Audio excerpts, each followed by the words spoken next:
এই যে দেখো দিনাজপুর বোর্ড করছে কি, উপরে তো একজন আছে, সে কোনো না কোনো ভাবে তোমাকে বিপদ থেকে রক্ষা করবেই।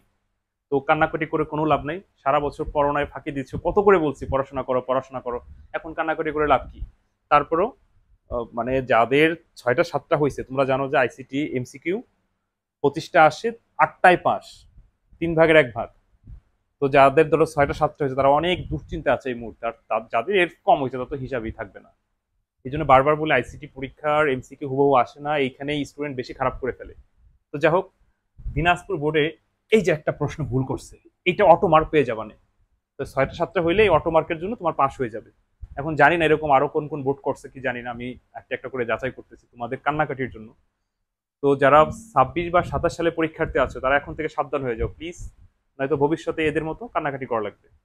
আইসিটি প্রশ্ন হুবহু আসে না, আর এটা তুমি ওই এক রাত্রে পইরা পাস করার মতো সাবজেক্ট না, অনেক বেসিক জানতে হয়, কারণ ওই যে হুবহু আসে না, একটু ঘুরাই দেয়, বেসিক জানা না থাকলে ধরা।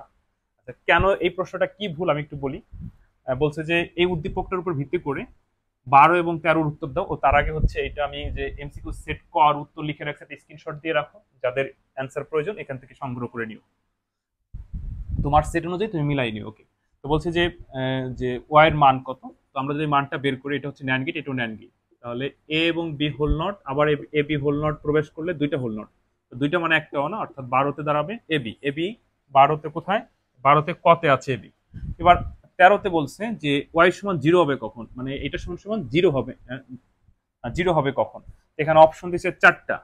এটা তো অ্যান্ড গেট, এবি কোন গেট? And gate. তো তোমরা জানো যে অ্যান্ড গেট গুণের কাজ করে। তো এ শূন্য, 2টা 0, 2টা 1, তারপর 0 1 0 1 গুণ করলে কি হয়? এবিতে গুণ করলে হয়, যদি তুমি এটা গুণ করো 0 0 0 1, তার মানে 3 বারই শূন্য হইতেছে। তাই বলছে আমাদের শূন্য হবে কখন? শূন্য হয় 3 বার। মানে কোন এক জায়গায় শূন্য থাকলে সেটা শূন্য, তাহলে এইটা হয়, এইটা হয়, এইটা হয়, খ হয় না। যদি এই প্রশ্নতে বলতো যে ওয়াই সমান অন হবে কখন, তাহলে খ হইতো উত্তর, কিন্তু তারা প্রশ্নতে ভুল করছে। কি বলছে? ওয়াই সমান শূন্য হবে কখন। তো এখানে শূন্য হয় 3 বার, এনে থেকে তুমি 3টা দাগাবা, এমসিকিউ থেকে 3টা দাগানোর কোনো সিস্টেম আছে নাই। তার মানে এই 13 দাগ যে যা করছো, দাগাইছো বা ফাঁকা রাখছো বা ভুল, মানে যা করছো না করছো, এটার মার্ক অটো, তোমার তুমি যা পাবা তার সাথে অটো যোগ হবে, অটো যোগ হবে। তার মানে যারা যারা দুশ্চিন্তায় ছিল, তারা একটু দুশ্চিন্তা থেকে বেরিয়ে এসে পরের পরীক্ষার জন্য পড়াশোনা করো প্লিজ। প্লিজ পরের পরীক্ষার জন্য পড়াশোনা করো, তোমাদের কাছে মাপ চাই। মানে আর বিরক্ত করো না, আর বিরক্ত করো না, সারা বছর পড়ো নাই, এখন টেনশন করে কি করবা? বলছিলাম না যে এখন বড় হয়ে গেছো, মানে লজ্জা বেড়ে গেছে না, মানে তোমার আত্মসম্মান বোধ বেড়ে গেছে, কোনো কারণে যদি এখন খারাপ করো, মানে ছোটবেলায়, মানে ফেল দূরে থাক, যদি ক্লাসে রেখেও দিত তাও তো গায়ে লাগতো না, যে ছোট মানুষ বুঝি না। কিন্তু এখন তো বড় হয়ে গেছো, এই জন্য বারবার বলি যে পড়াশোনা ঠিক মতো করো। যারা পরবর্তী সালের পরীক্ষার্থীরা আছো তারা এখন থেকে সাবধান হয়ে যাও, বিশেষ করে আইসিটি ব্যাপারে সাবধান হয়ে যাও। এই সাবজেক্টটা যেমন সহজ তেমন কঠিন। আচ্ছা, আমি এখানে আরো 2টা প্রশ্ন লিখছিলাম, আমি কালকে এরকম একটা প্রশ্ন কালকে কালকে একটা ক্লাসে দিচ্ছিলাম, এই যে এরকম, এখানে এ বি লেখছে আর আমি দিচ্ছিলাম ডাইরেক্ট এরকম, যে 125% 5 এটার উত্তর দাও, এরকম ডাইরেক্ট দিছিলাম। ঠিক এখানে দিছে উল্টে, 5 দিছে, আমি দিছিলাম 25 দিছিলাম মনে হয়, যাই হোক আর কি। তো এটা হলো ভাগ করলে ভাগ শেষটা অ্যান্সার হবে, অ্যান্সার হবে 0। ঠিক আছে।